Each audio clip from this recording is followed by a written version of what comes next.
Hey everybody, welcome to Alex hello. and DJ Watch Welcome a Dog. to Alex and DJ Watch a Dog.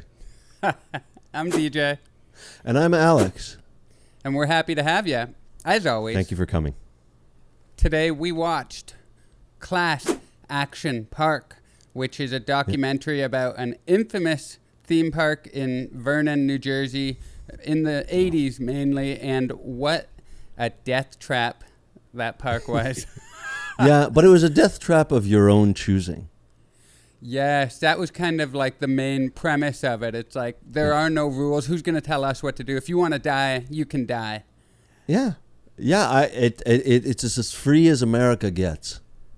But the problem with that whole thing is, and that kind of was the creator, Gene Mulvihill, Uncle Gene, they called him. Uncle Gene, yeah, that's that. His whole thing was kind of like, it was the Reagan era, deregulation, do whatever you want. And that's all fine, except 8-year-olds going to that park don't know about any of this. They just assume that they're going to be safe when they go down, your slide or whatever. So all that sounds nice in theory, except there's a reason we have rules in place. It's because people assume you're going to protect them. You're going to protect the children, yes. But the thing, it's funny as I say protect the children, as you say protect people in general, because the first, I'm going to jump ahead here just for the sake of whatever, but the first, death that they reported was actually, the guy was, I think, 20 years old. So, I think it's funny when they talk about the idea that there's an assumption with normal amusement parks.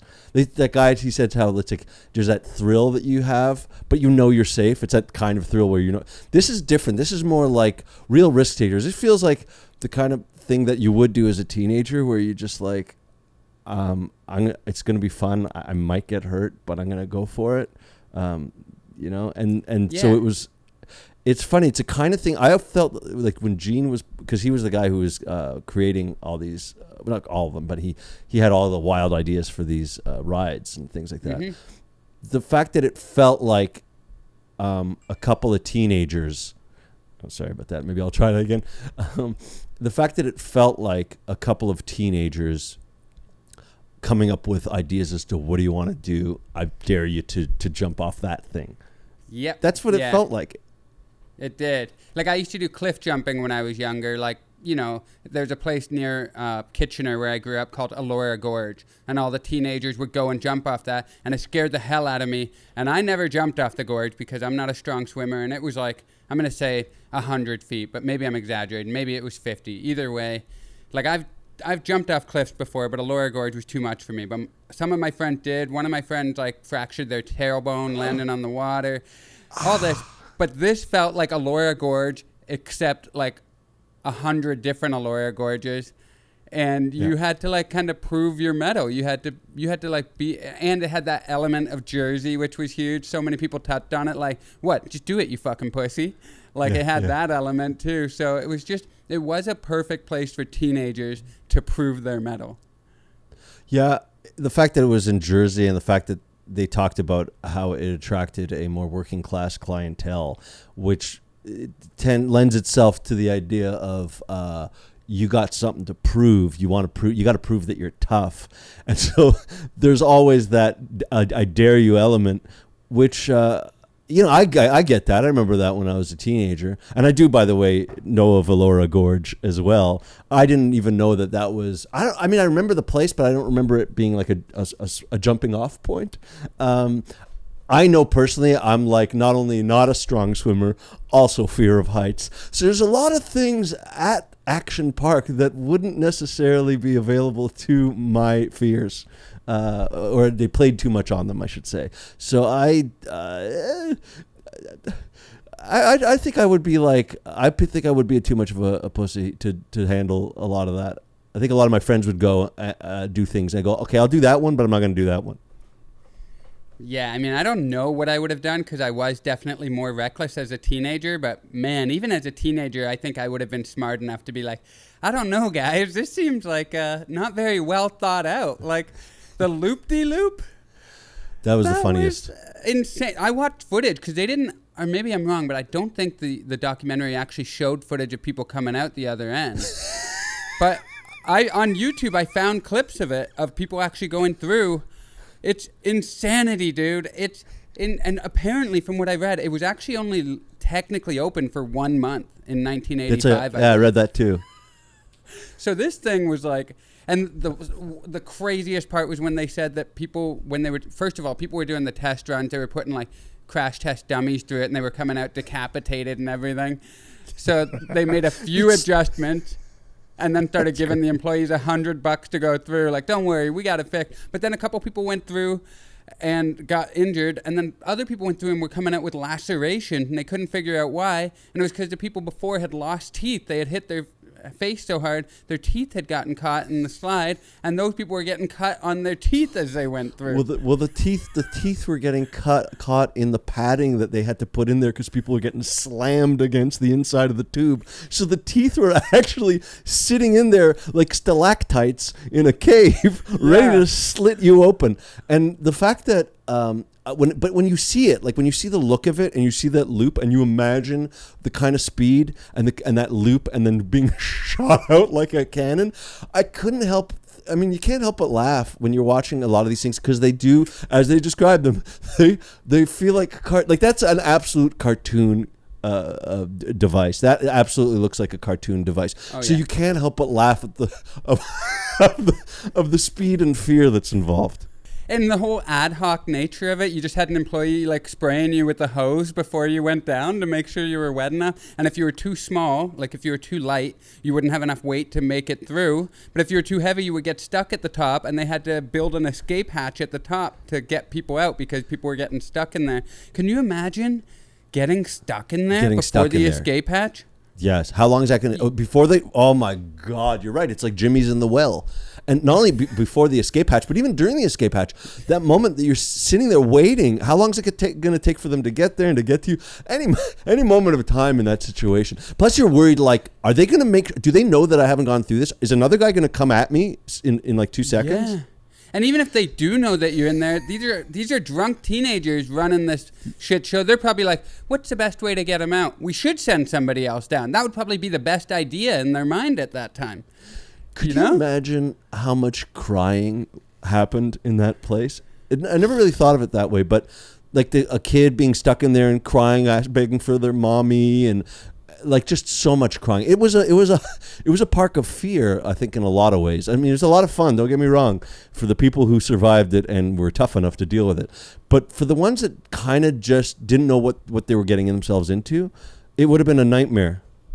Yeah, for sure. I think it was Chris Gethard who said this. And by the way, love Chris Gethard as a comedian. It was great to hear him talking about Action Park because he was one of the few guys who actually seemed to have the balance of understanding that it was scary and it was a rite of passage, but also looking back and being like, it shouldn't have happened.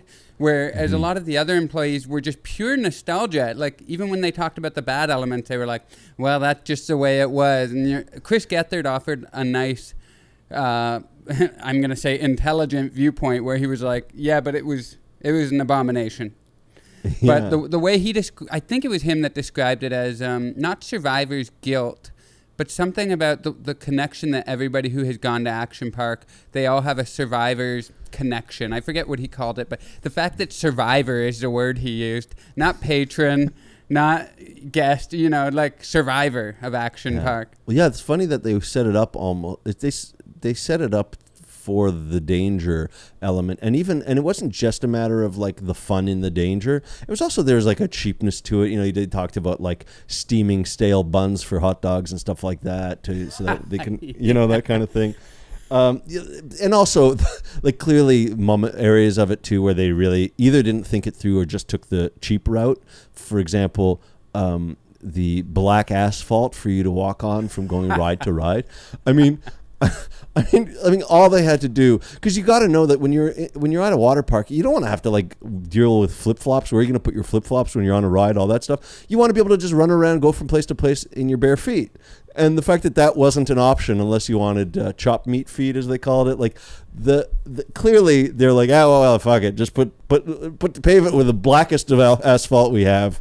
Let them deal with it. How hot? I mean. The sole of the foot is a sensitive place. Yeah. How hot. And dude, a highway ran through the theme park. Split it up between the water and the motor, and that honestly, when I think about it, I'm like, it must have been a remarkably fun place to go to. You do all these water slide, you do all these water things. You go, it's all this danger. Yes, it's terrifying, but it's also exhilarating. And then once you're done the water park part, you have yourself a drink, you recharge, and then you go ride some like some go-karts that essentially are treated like bumper cars and all that sort of thing. Go-kart doesn't even do it justice. They were like little F1 cars that they would take the restrictor off and race 60 miles an hour. They would go on the highway with them. That's great. Or the tanks. Remember the tanks they had that would actually fire at each other? That appealed to me. That appealed to me a great deal. So much appealed to me. Like, it was dangerous, but like, I mean, my buddy worked at Sports World, which was it's gone now, but it was a big theme park in Kitchener, and he was a lifeguard there, and it wasn't as crazy as Action Park, but I would get him free. He would let me in there all the time. He was a lifeguard there for like 3 or 4 summers. It was heaven for him, man. He worked at the wave pool. It wasn't as dangerous as the wave pool at Action Park, but they would have parties. I went to a couple of them. These lifeguards, they were all boning each other just like this one. They were all like coming into their own, getting tanned all summer, meeting other beautiful people who wanted to work as lifeguards or, whatever. It was an idyllic place. So that element of Action Park, I definitely see why it attracted some. And when you have a guy like Uncle Gene running the show, leadership, everybody's taking their cues from this maniac, right? You know what I mean? Like, they're like, Absolutely. Oh, he's a teenager too. Absolutely. It's funny because I think about like a friend of mine. I had a couple of friends of mine who were like risk takers.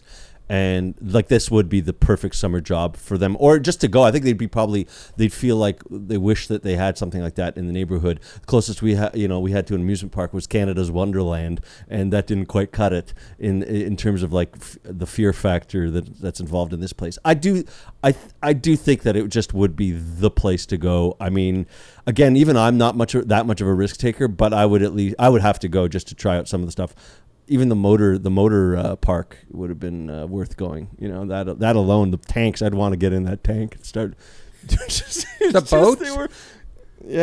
Boats that were actual speedboats with the water that had just oil and like 4-foot-long black snakes if you fell in, and the lifeguards who had to work at that one, it was like a punishment. Like if you were working there and you had to jump into that oily snake water, like, oh my God. It sounds like a video game, like you don't want to get out of the boat because you're gonna get into some snake water. It was insane, man. Like the fact that I used to play a game growing up called Roller Coaster Tycoon. Do you ever hear of that game? No, I haven't actually. I played it on the PC, and you basically you owned your own theme park.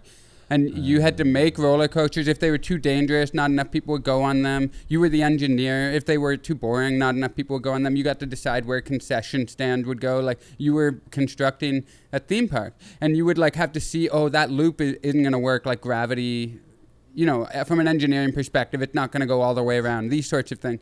And I loved it. So, like, the idea that this dude was not even listening to engineers and just making shit up, or he would have crackpot engineers come with their harebrained ideas, and you'd be like, yeah, that sounds good. Like, it sounds like a dream, except for the fact that you're worried people might hurt themselves. But this son of a gun was not worried about that. He made up a fake insurance company. He didn't believe in insurance. He said people should be able to take care of themselves and they're responsible for their own safety. Makes a fake insurance company, uses it to launder money mainly, and then even when people sued him for death or injury, he just would never settle. He would just always take it as far as he could, to the point where it deterred people from suing him ever again. Like, this guy, as much as I admire his audacity and, his big thinking, like, I mean, there were elements. He started out as a, pump and dump penny stock fraudster on Wall Street, and then took that ethos into the theme park world. Yeah, he was. Yeah, it's a classic kind of, it's funny because it really does feel like a classic case of someone feeling like you should take responsibility for yourself, before class action lawsuits became so prevalent that it's just not possible to get away with that anymore. I mean, it's clearly at a time prior to how litigious America has become. Like, because every little thing, anything you see, like, I just went to IKEA to pick up like a storage thing that you had to have them sign a waiver. Like, I didn't used to have to do that. We had to sign a waiver so that way in case it falls on a kid, they're not liable. Clearly, they got sued badly enough that this guy had to fill this out, sign it, and then give me this little piece of paper, and then I can let you, and then you take that to over there, and that didn't used to have it happen at IKEA. So we live in a time where you can't get away with that, and for a good reason to some extent, but also it's become a little bit too much of a nanny state, huh? Maybe? I don't know. I'm not really. Maybe I shouldn't. Maybe there's some people who have suffered true tragedies and I shouldn't talk. No, I know what you mean, though. Like, that nostalgic element is there as well. Like, I think insurance and waivers and all that exist for good reason, but then there is a part of you that's like, back in my day, we would just take the risk upon ourselves, but I mean, people you do died. lose something. I mean, they talked about the latchkey kids. I mean, I wasn't a latchkey kid in the sense that, like, my parents didn't both work, but I was out all the time and out past 8 and all that, what they talked about. I know what that felt like, to just be on my own doing stuff. It was good. It was nice to have that freedom. It was nice to I mean, you can speak like that because I'm not in a wheelchair because I just completely broke my spine. So it's easy to say. It's always that survivor bias, let's call it that right now, where I feel like, sure, maybe it was a little risky, but it was fun. It's like, but risks aren't fun when you're on the other side of that risk. Yeah, in order to have survivor's bias, you have to have survived. It's key element, Define a future. There's no dead man's bias. Can't really, you can't really have a bias when you can't form an opinion. You know what I've realized while I was watching this is, first of all, Trump comes up again. Like, he's come up in so many documentaries, but because he was connected with is it Mulvihill, Gene's last name? Yeah, I think that's it, Mulvihill, yeah. He was connected to him and Brennan, who was the guy that he worked with at his old fraudulent penny stock company, Mayflower, who ended up going to jail for 10 years. So they were all kind of connected. But this park was so scary that even Trump, like Chris Gethard mentioned at one point, he was like, it was too unhinged for even Trump? Fuck yeah. But I've realized, like, most of the documentaries we've watched have kind of fallen into one of two categories, like fraudulent shuckster businessmen, or like doctors and scientists pushing the limits in the 60s and 70s. Like, that's funny. We've seen fraudulent businessmen and I don't know the word I'm looking for, like medicine gone wild, science without borders or something. But there's something about pushing the limits, whether it's in business or whether it's in the pursuit of discovery. That I guess that makes for a dramatic story. But also, I feel like maybe because of the fact, maybe we have to switch a little bit of our viewpoint, our I guess just take it from another viewpoint, which wouldn't be the American viewpoint. That's what we've been doing a lot of. Is we've been, I guess, because a lot of we're gravitating towards whatever happens to be made in America for Americans. That perhaps we should look at documentaries made across the pond, or even maybe go to a foreign documentary. We haven't done that yet. I like that.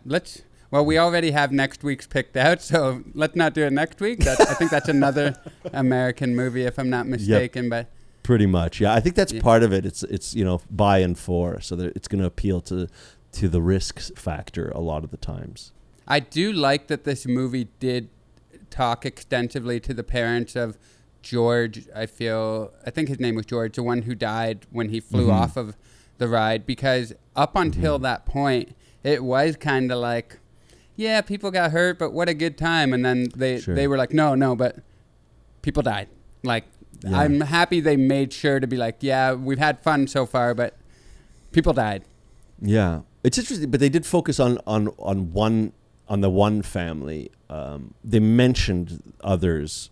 I guess I'm just kind of thinking like maybe more than one would make you really feel it more, because it almost feels like when you just have Chris mentioned a few and you talk to one, it feels like, well, maybe that's just an outlier, maybe it was, it becomes, the focus was still on the danger and the fun, even at the end, some of that sort of New Jersey attitude of like, this is New Jersey, suck it up, you can, it's a lot of swearing too. It's kind of funny how much there's a lot of New Jersey swearing even from Gethard.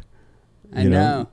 Yeah, I the think fuck and fuck. They missed a golden opportunity, because the very end scene was that family of the teenager who died, and they played David Bowie, and the song matched the tone.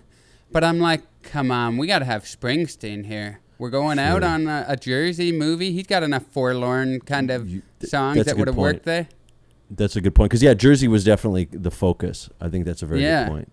Do you know another thing I loved is, I forget who it was, the bald dude who used to work at the park, but they showed him taking a sip of his Corona. He was in the middle of for no reason. For no reason. What was that? Was that coping? Was he coping? Is that a coping moment? Or just chilling, but like it was like not needed at all. They didn't show anybody take a drink of water, anything, and just showed him randomly taking a sip of Corona, and you're like, what was the artistic decision behind this? That was, and it must have been, because it so popped and jumped out. Why did you make him look like I get, maybe to them it was like a big deal because nobody else had a beer on hand and he did. So they're like, yeah, let's show him for who he is. I don't know. It looked like they were showing that he was coping with it. He was having a beer just to get through it. I did find it though, that just the idea, like, I wrote down like some of the fucking at the end. If you can't do the rides, fucking get out of Jersey. Like it was that, like it was this idea that, the world is an unsafe place. It's what we got. So fuck you. Like it was just so like fuck at the end, particularly. Like I know the last 5 minutes was a lot of fuck you. Yeah, it was funny and fucked up. But you talk about life is like funny and fucked up. That's the way it was when you're a child. But that when you're with a shrink, it's just how fucked up it was. There's no funny part.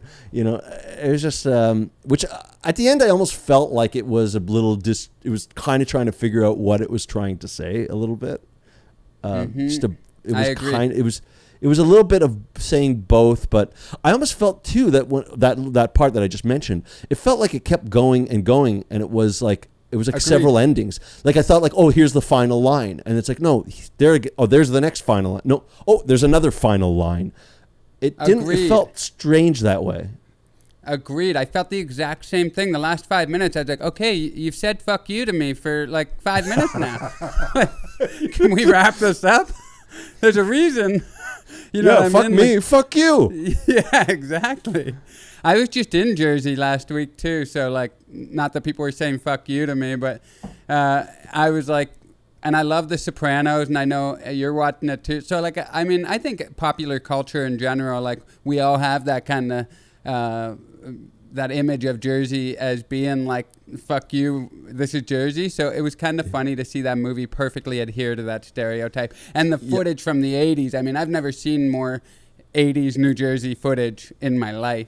Yeah, it's funny you should say that, because I have been watching Sopranos, and I thought of that entirely, and I would almost want to see an episode that happens in Action Park with the whole crew. Well, there's a new movie coming out, not to veer too off, but the Many Saints of Newark, which is about the childhood of Tony Soprano, that's coming out soon. So yeah, I'd heard about that. Yeah, maybe we can go watch it together, huh? Oh, that sounds nice. It's a date. You heard it here, everyone.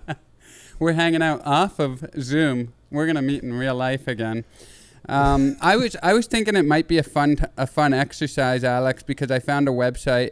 It's actually menshealth.com, but they have a website. They have a list of all the rides, and I thought, death aside and injuries aside, it was fun to see all these crazy ass rides. So I thought maybe we could go through a few of the crazier ones and talk about whether please. Or not you and I would have taken a chance on it in our teenage years. I'm for it. Okay. Okay, let's start with the first one here. And this is on menshealth.com, the vaunted, esteemed menshealth.com. Okay, so first of all, the Alpine slide. That was the one where you just went up on the chairlift, and then you were on your little sled that had the handle to either like speed up or brake, but the handle often didn't work. And this is the one that the guy ended up dying on, the main guy that they focused on, because he flew right off and hit his head off of the rock. They had rocks nearby, okay, but by the way, they did mention that they were supposed to remove them, and they never did. And they blamed him. Blamed him. And they said he worked there when he didn't. When he didn't at the time, he was worked at the ski resort another year. Such bullshit, man! I'll tell you. That's there was some sinister shit right there. And but it was you got to know that this guy, he's going to weasel out of whatever he can, because he knows that if he doesn't get away with this, he's done. Like, I mean, he's going to, his whole career is done. His wealth is gone, and maybe going to prison. And so he was fighting for his life too, wasn't he, Gene? Uncle Gene. Yeah, Uncle fucking Gene. You know another thing though, and they never dipped into this, and I don't want to like accuse anybody of anything, but I'm like, so this guy was just hanging around these teenagers all the time, and weed and booze and everything. They never got into anything, but I was like, was there anything going on there? This sleazy dude willing to skirt the rules, circumvent all the laws in every other area, but we're not gonna touch on that. No mention of a wife or anything. I'm like, who was this guy? Even as much as they told us about Uncle Gene, which is the creepiest fucking name ever to tell a bunch of teenagers to call you, I feel like they still didn't tell us everything there is to know about Uncle Gene. Yeah, I think you're right. I think that I was actually going to start to look into see if there were any other articles specifically about him. Didn't get around to it though this time. Sorry, I had the same thought. I also didn't get around to it. So let's just assume he was a good guy in every other area. All right, here we go. But that slide was 2,700 feet long, and they also would take it up on the chairlift, and these drunk teenagers, because it was so easy to knock off, they would knock it off while they were going up and try to hit people going down below. They would try to knock the sled off so it would fall on people, which is going to kill somebody. Like, this place was insane. Yeah, it was run by, you know what it is? It makes me think of like a place that's run by the bullies in Simpsons. Yeah. Do you know what I mean? Like they're running the amusement park. That's it. Yeah. Yeah. So would you have gone on this one, the Alpine slide? That's a tough call. You know what? I think that aside from the rocks, I think if they're rocks, it's kind of questionable. But look, I tobogganed. We would, when we were kids, we would take a vinyl mat that we had and use it as a sled to go down the stairs into the basement. When I was a kid, that was a fun one. Bang grass. I mean, when you got baby fat and soft bones, you can really have those stairs bang on your ass pretty hard without you having to do Nowadays, the pain would be intense. But yeah, I think that might be one of the ones I would go. Although. The fact, could you even slow down? And apparently you have to steer for, that's scary, but could you slow it down a little in case you're going a little too fast on a curve? I hope so. I mean, ostensibly, but so many of those brakes were broken, they said. Can you imagine realizing it's broken while you're going down at breakneck speed? I went down one of those down the Great Wall of China.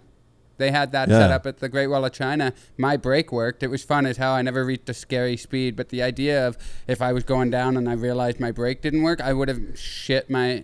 Like, because they even said some people didn't know how to use their body weight.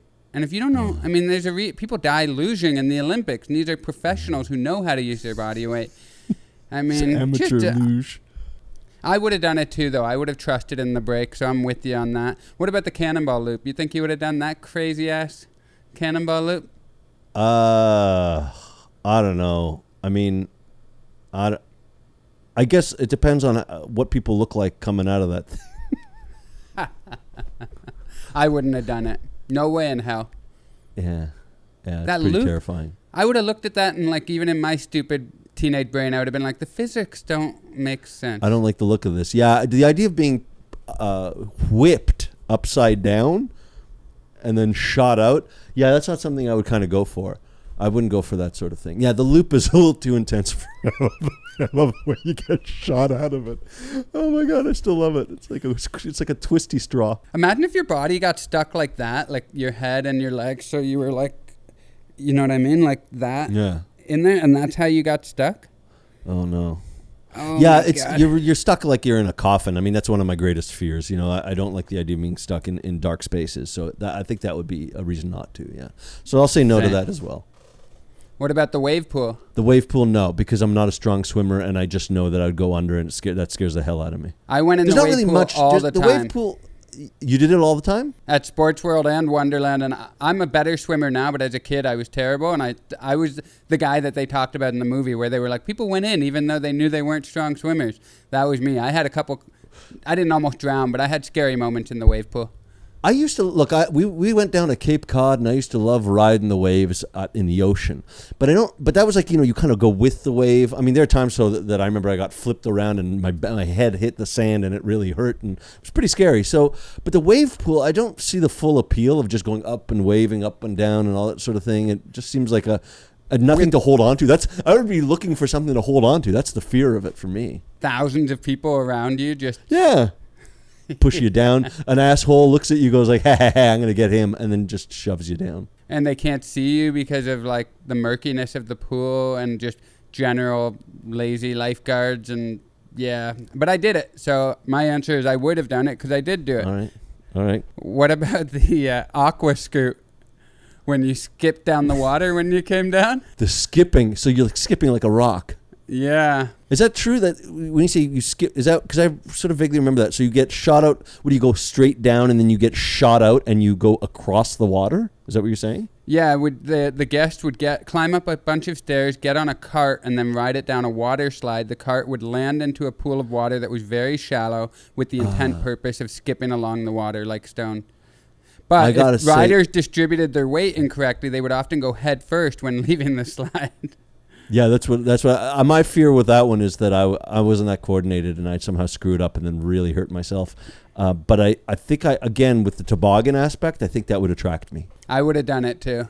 Yeah. I like a good toboggan ride. The kayak experience? Again, too much lack of control in that one, where it's like other people are there to, because people basically have fun just trying to knock you out of your kayak or whatever it is. I don't know. Wait, that's a kayak. Sorry, I'm thinking about the kind of raft one. Kayak experience was when, what was that again? Remind me of that.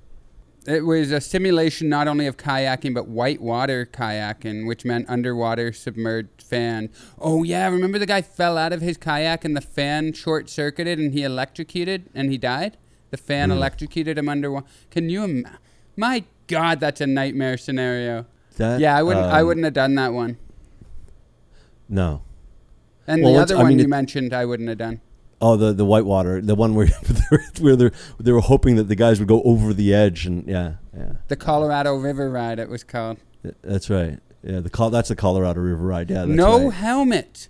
You look back, you're like, these people. It's just literal jagged rocks everywhere, and just everyone like floating in their tube, like not floating, racing down the river, like. Yeah, well, helmets came in, late probably for a lot of people. Back in the 70s, didn't hockey players not wearing helmets and all that sort of thing too. Yeah. First time I skied and snowboarded when I was a teenager, there were no helmets. I got a couple concussions skiing and snowboarding. Like, do people wear helmets now? I haven't skied since I was a teenager. I never wore a helmet. People wear helmets now. It's mandatory. Oh, really? Oh, it makes sense. I mean, the way I've face planted sometimes when my skis crossed and stuff like that. It makes sense. But I mean, you'd be laughed off the slopes if you wore a helmet back then. I know. That's another reason rules are great, because they prevent the laughter. Because you're like, listen, guys, I don't want to wear this, but the rules, man. I love it. I like that. It prevents the laughter for those who have been humiliated throughout their whole lives. Finally, some rules I don't get laughed at for my safe. To have the.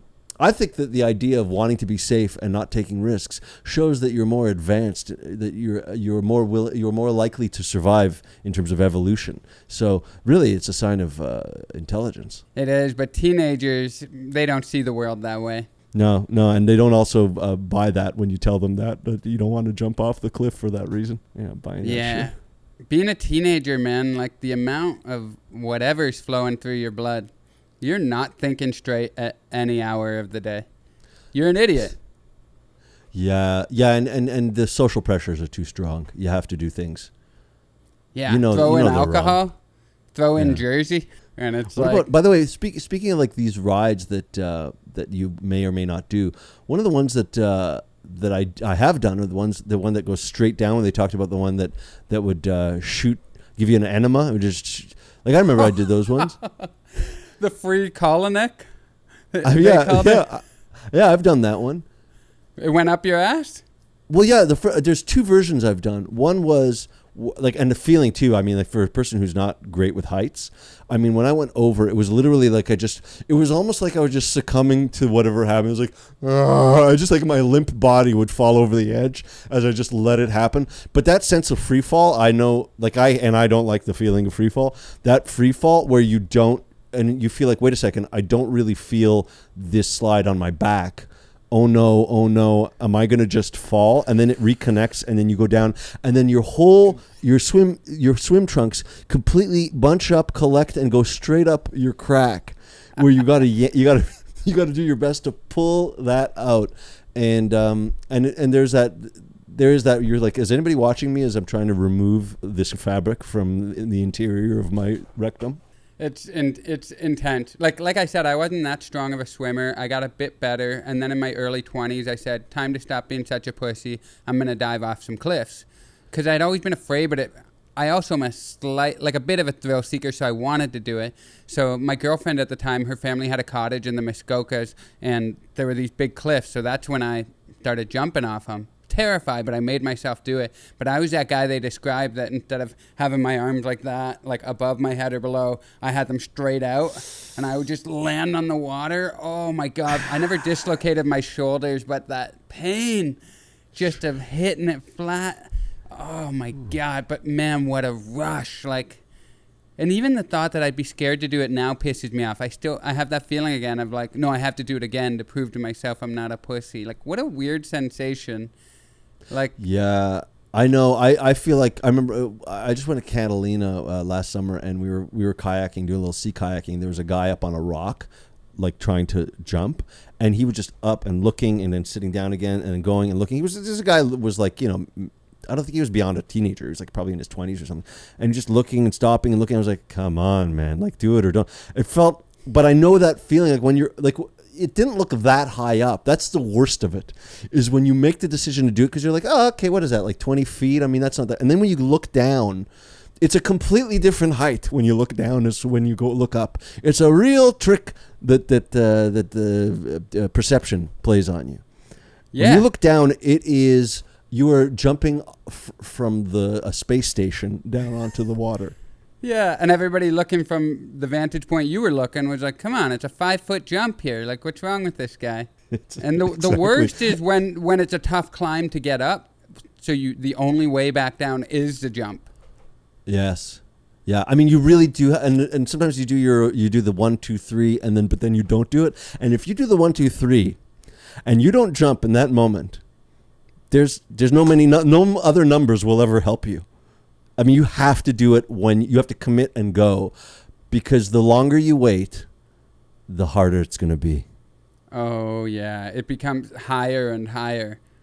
Yeah. It's like a cartoon. Yeah, it's like a hallucinogenic moment where suddenly it's like that hallway that keeps growing. Yeah. It is. You do. Yeah, you have to go 1, 2, 3, go. You do 1, 2, 3, go twice. I mean you may as well slither down. Yeah. Oh man, my buddy Tim that worked at Sports World, the lifeguard, he would go down because he knew exactly how to get speed on the. Like it kind of had some action park element to it. Like it wasn't that scary, but Sports World was a little Wild Westish. But the water slides there, he would tell me, he's like, what you do is you arch your back so only your shoulder blades are touching. You pull your shorts up and lift your ass up so that's not touching at all, and then just let your heels touch. So the only points of contact are your 2 shoulder blades and your heels, and your whole midsection is lifted, including your trunk. So he would reach terminal velocity, man. He would be on the edges of this slide, like and his body would come off and he would come back down. And I tried it once, and like I immediately put my ass down after the first turn. I was like, no fucking way. I could just see in my mind me just flying off, like to my death. You know what I mean? Like he's like, oh, I forgot to tell him he's supposed to do, you know, like there was something he probably forgot to tell me. There was this thing I read about once that freaked me out. This woman was bungee jumping. I forget where she was bungee jumping. It was like 5 years ago. And she was in another country, I think a South American country, and the guy who was clipping her said, no jump, no jump. And she heard, go jump, go jump. And she jumped before he had a chance to clip her. And she just jumped to her death. So as a man with hearing problems, I'm always like, when I would do rides like that, like, and I take my hearing aids out on water slides. So I remember being a teenager and like looking up at them and being like, go? And they're like, yeah. I'm like, I need you to say it again. I need you to look me right in the eyes here. I need you to tell me and give me a thumbs up. Like, is it okay to go? Because I'm being extra careful here. Well, that is terrifying. The last minute, oh, wait, by the way, you should, is not what you want to hear. Like the fact that you'd have to, before you take out your hearing aids, you'd have to say, okay, listen, whatever you need to tell me, you tell me right now. Because from this moment on, I'm going to be on my own. Yes, exactly.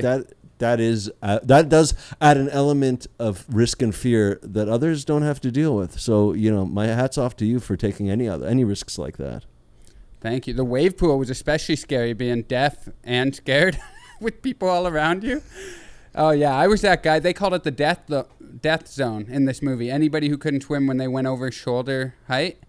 I remember feeling that because they mentioned too, it's not salt water, so there's very little buoyancy. And I have like a weird heavy body. I think I get it from my dad. My dad sucks at swimming. He sinks like a stone. So do I. So I just remember being in the wave pool and like immediately being like, I've gone too far. And then there's so many people around you. You're like, I don't know how to get back. And then the waves would start. You're like, I've made a terrible mistake.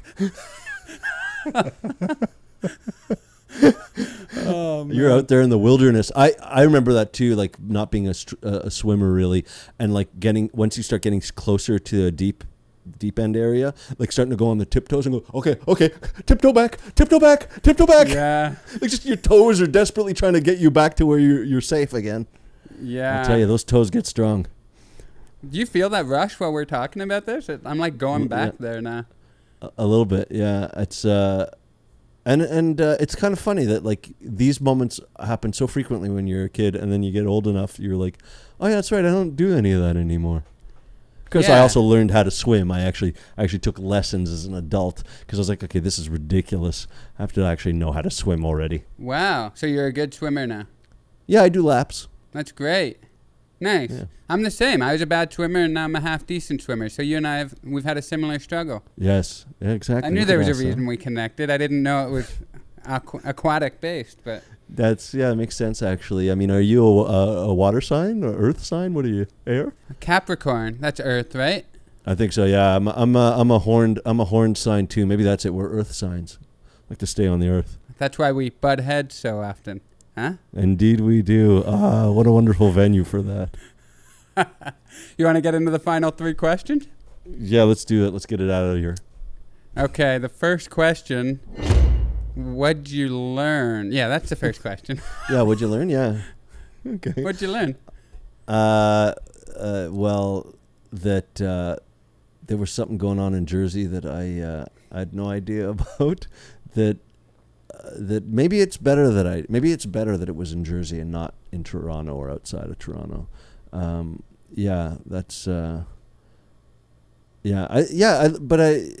I learned that childhood could have been more dangerous if I was in the wrong part of the world.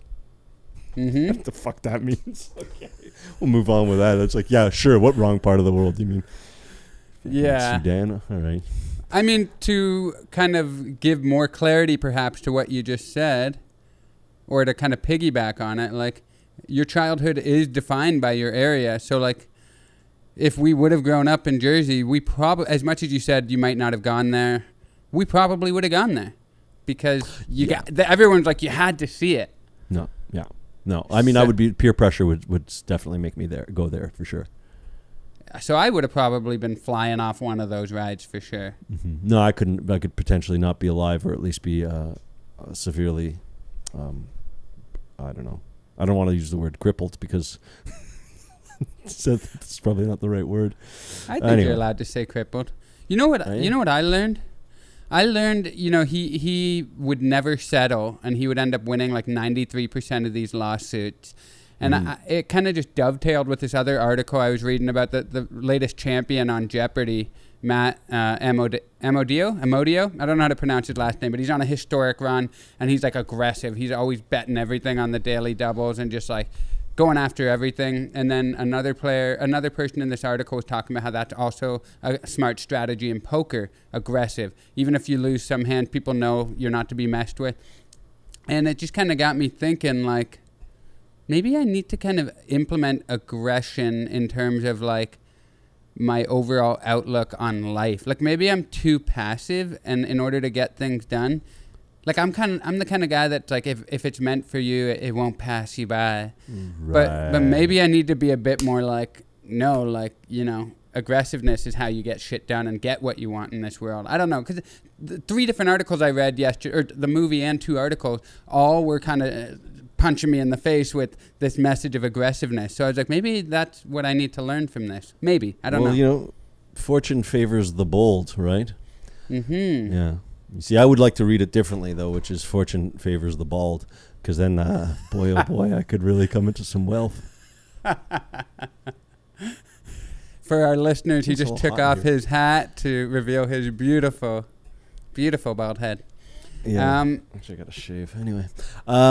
So how'd you feel? Yeah, you know what? It's like, it seems like everything in this universe is can be, it's like nature and nurture, like we talked about in that previous episode. Like it could go. I think both have their benefits. Some people, I think it's partly how you're built. If you have a bit of a killer instinct, like Gene did. He's clearly a guy who just goes after things, and but it also puts you in. It depends also what you decide a life is. I mean, a life isn't always ambition. Sometimes it's also enjoyment, happiness, and not putting people in harm's way is sometimes also a nice life to live. Yeah, aggressiveness can hurt people. Yes. Yeah. Yes. And sometimes you can't handle it too. You get aggressive, and you're like, I'm going to be aggressive so that way I can get what I want. And then you realize, I'm scared now. I can't handle this. I put myself in a position now where I'm in over my head on this. Very true. It's very stressful. Like the idea of being Uncle Gene, the amount of lawsuits that he had to face, and I couldn't handle it. I wouldn't be able to. Yeah. You have to have the disposition to handle that sort of thing. Yeah. Okay, I'm going to ask a third time. How'd you feel? I kept coming in and it wasn't time yet. But now I want to know. How'd you feel? Well, I got to say, I did laugh. Like I said, it's like that jackass kind of thing where you're just laughing at how ridiculously dangerous this stuff is. And I felt, look, if I'm going to be honest, it was more of that than like, oh, what a terrible guy this guy is. I mean, he definitely was... he was opportunistic and all that sort of thing, but he also was kind of fun-loving. I mean, yes, it was dangerous and people got hurt, and that sort of fun-loving will put people in a wheelchair, but he's not like entirely a villain. I'm not going to say that like he was really, he did just want to do stuff that he thought would be fun for other people to have fun. And a lot of people did have fun, even though they had to get sprayed down with iodine alcohol cocktail, which sounds like a nightmare on those scrapes. Oh my God. The idea that you're walking around orange. I love that. Yeah, and they had that circle that they'd spray you in, and if you could like not hop out of the circle, you would win a prize. And only 2 people ever won it, and it ended up being like a pen or something. It was like, okay, here's your prize. Get the hell out of here. I felt the same thing you said. And you know what else I felt? I felt like I just wanted to see the Playboy Club, because we talked about the Playboy Club when Dick Gregory performed there, and then it came up again here too, and I'm like, I would have just liked to see what the Playboy Club was like. Oh man. Good old days where you could really enjoy being a man and objectify women. Huh? Is that all right? Hey, who knows? Maybe it was a good vibe, because of course it was a good vibe if you're a man and you're in your suit and you're drinking your cocktails and you're enjoying some entertainment, and it's a Playboy Club. But I'm speaking from the woman's perspective now, because you're right. It could have been really kind of disgustingly objectifying them, but maybe it wasn't. You know, maybe the overall vibe of the place was more like sexual empowerment, and we don't treat women badly around here. I don't know. I'm just saying, I'd like to maybe look at it through rose-colored glasses. Maybe we'll see if we can get Gloria Steinem on this on an episode one time and see her point of view on that. She used to be a bunny, right? Playboy bunny. Oh yeah. She kind of went covert into that world, right? So yeah, I think that was what it was. I just do remember that she was one, and also is a renowned feminist. So. Yeah. That's a life I'd like to explore instead of all these men, just men. I think we talked about the woman in Lucy the Human Chimp, the woman who went with Lucy. Other than that, I don't know if we've really focused enough on. Well, Judy Human in the Crip Camp episode was a very inspiring woman. She was, yes, absolutely. Okay, final thing. Where do we go from here? Where do we go from here, Alex? I mean, I think the first thought would be like we go to an amusement park and see what we can do. How much will I don't? But someone actually just got hurt. Didn't a girl just got hurt on one of these like these free fall dropping type rides? I think something like she wasn't buckled in or something like that. I can't remember. I just read a headline recently. Yikes. Yeah, like a drop zone type thing. That's the name of it at Wonderland. Speaking of drop zone, did you see? I don't know if you'll catch this on the HD, but I think a spit bubble just flew out of my mouth. I can't wait to see that in high def. I might slow it down. Yeah, see if you can catch that, because I think that went in free fall. So I don't know. You know, they say when you get older, like you're much more sensitive to G forces. Oh. So I think where I go from here is stay at home. That's where I go nowhere from here. Yeah. I mean, I still like roller coasters, the idea of them. But I went to Canada's Wonderland, which is like the best park in Canada for any of our listeners not familiar with it. But I went there a few years ago, and I went on the craziest roller coasters, and I still loved them. But I think you're right about the G-force affecting you differently as you get older, because I was fucked up, man. I went on like 3 roller coasters and I could barely stand. I was like, that's enough for the day. Yeah. No, it's only the teacups for me from now on. Just spinning around with the kids. Well, before we go, I want to ask you a question about the Playboy Club, because do you think it was a terrible environment? Like, I want to wrap that point up. Do you think it was fun-loving, or do you think there was a darkness to it?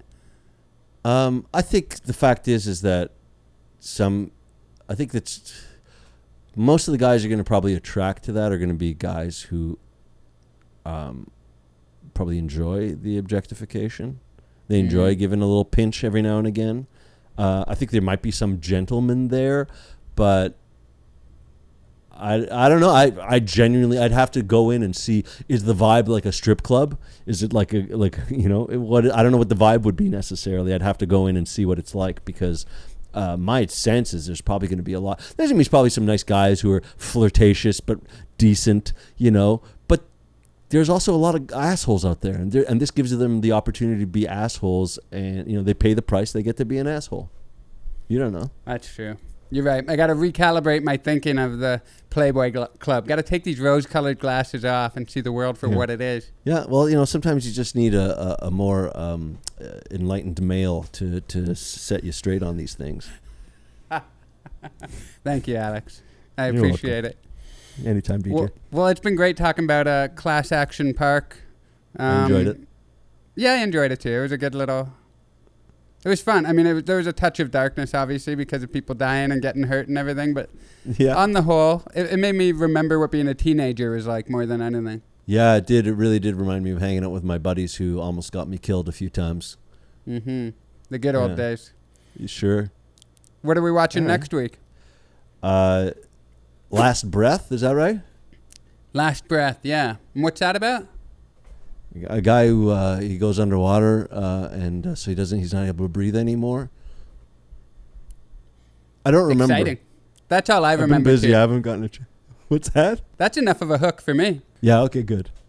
So yeah, next So week check we're it watching out. Last Breath. Check it out Last Breath. and talk about it with us next week here on Alex and DJ Watch a Doc. Watch a doc. I'm DJ. And I am Alex. Catch you next week. All right. See you later then.